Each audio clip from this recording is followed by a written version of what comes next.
दोस्तों ये फ़ोटो मुजफ्फरनगर के एक डेली वेज वर्कर की है जो लॉकडाउन होने से पहले एक कंस्ट्रक्शन कंपनी में काम किया करता था।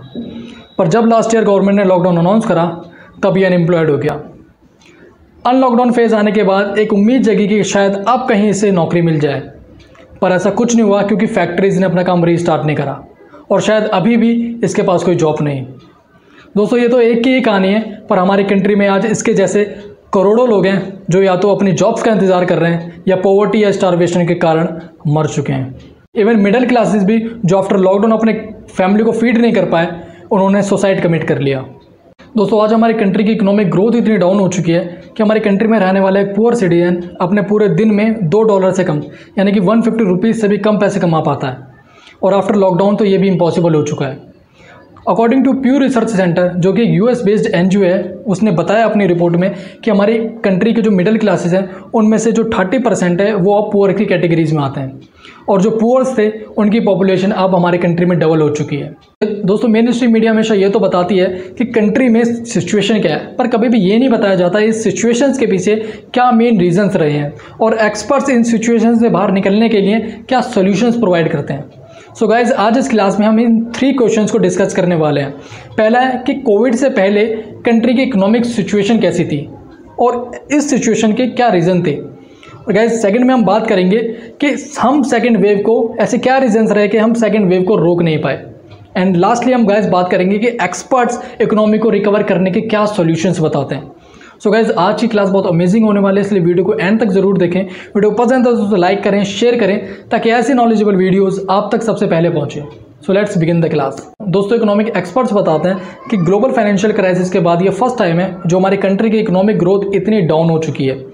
हालांकि इससे उनका यह मतलब नहीं है कि 2011 से लेकर 2019 तक जो इकोनॉमिक ग्रोथ थी वो बहुत तेज़ी से ग्रो कर रही थी। हालांकि 2011 से इकोनॉमिक रिकवरी स्टार्ट हो चुकी थी जो कि 2016 तक चलती रही, पर आफ्टर 2017 से अब जो इकोनॉमिक ग्रोथ है वो डाउन होती जा रही है। इस इकोनॉमिक स्लोडाउन के पीछे एक्सपर्ट्स मेनली 2 मेन रीजंस बताते हैं। First is demonetisation and the second is GST reforms. 2016 नवंबर में जब गवर्नमेंट ने सडन डिमोनेटाइजेशन कर दिया, उसके नेक्स्ट ईयर से ही हमारी कंट्री की इकोनॉमिक जीडीपी में 3% कमी आ गई, यानी कि 3% कम हो गया हमारी जीडीपी। गाइज इस गवर्नमेंट के स्टेप को कई रिनोन्ड एक्सपर्ट्स ने यानी कि रिनोन्ड इकोनॉमिस्ट ने क्रिटिसाइज करा।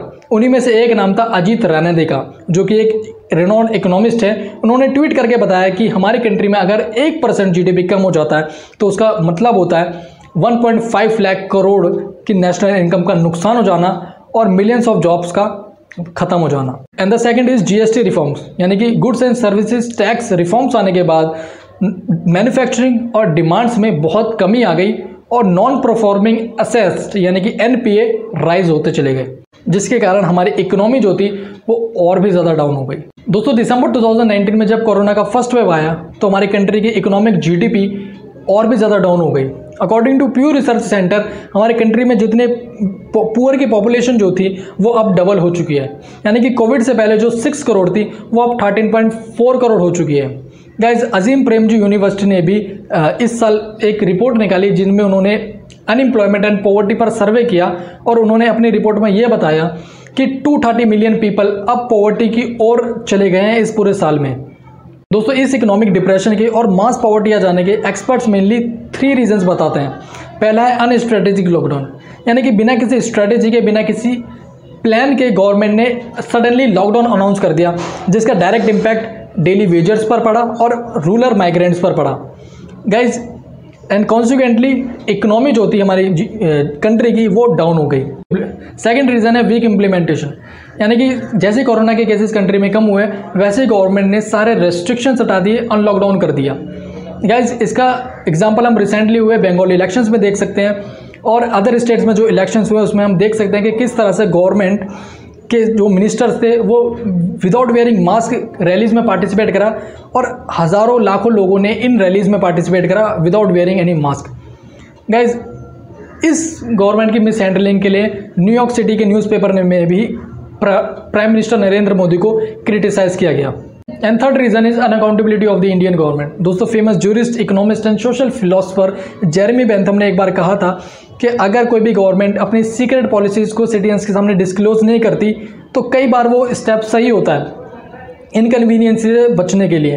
पर अगर गवर्नमेंट इसी इनकन्वीनियंस से बचने के लिए लॉन्ग रन में सिटीजन्स के साथ ऐसा करती है, जो म्यूचुअल ट्रस्ट होता है सिटीजन्स और गवर्नमेंट के बीच में, वो टूट जाता है, वो ख़त्म हो जाता है। आई थिंक गाइज इस क्राइसिस में इंडियन गवर्नमेंट ये एडवाइस जेरेमी बेंथम की भूल गई, इसलिए उसने पीएम केयर फंड्स के जो पैसे थे वो उसने सिटीजन्स के सामने डिस्क्लोज नहीं करे।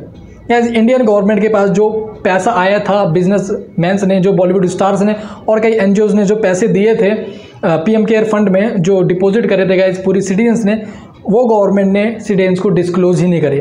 गवर्नमेंट ने कहा कि ये आरटीआई एक्ट के अंदर आता है कि गवर्नमेंट को राइट है कि वो पीएम केयर फंड के जो पैसे हैं वो डिस्क्लोज ना करे। एंड लास्टली गाइस अब बात कर लेते हैं कि इंडियन इकोनॉमी को रिकवर करने के लिए ग्लोबल इकोनॉमिक एक्सपर्ट्स क्या सॉल्यूशंस प्रोवाइड करवाते हैं। जैसे कि हम सब ने देखा कि पॉवर्टी हमारे कंट्री में डबल हो चुकी है, मिलियंस ऑफ पीपल्स आज अनएम्प्लॉयड हैं, इकोनॉमिक ग्रोथ बहुत डाउन हो चुकी है। सो गाइज इन सिचुएशन से बाहर निकलने के लिए इकोनॉमिक एक्सपर्ट्स जो हैं वो क्या सॉल्यूशंस हमारे कंट्री को देते हैं। दोस्तों UN development research head Hamid Rashid ने बहुत ही easy and effective road map बनाकर दिया है हमारे कंट्री को कि हम किस तरह से अपने इकोनॉमी को रिकवर कर सकते हैं।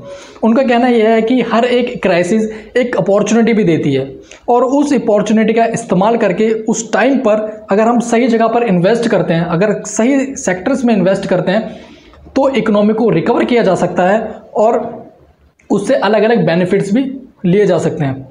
गैस उनका कहना यह है कि अगर इंडिया को अपने इकोनॉमी को रिकवर करना है तो इंडिया को इस टाइम पर इंफ्रास्ट्रक्चर में सबसे ज़्यादा इन्वेस्टमेंट करनी होगी।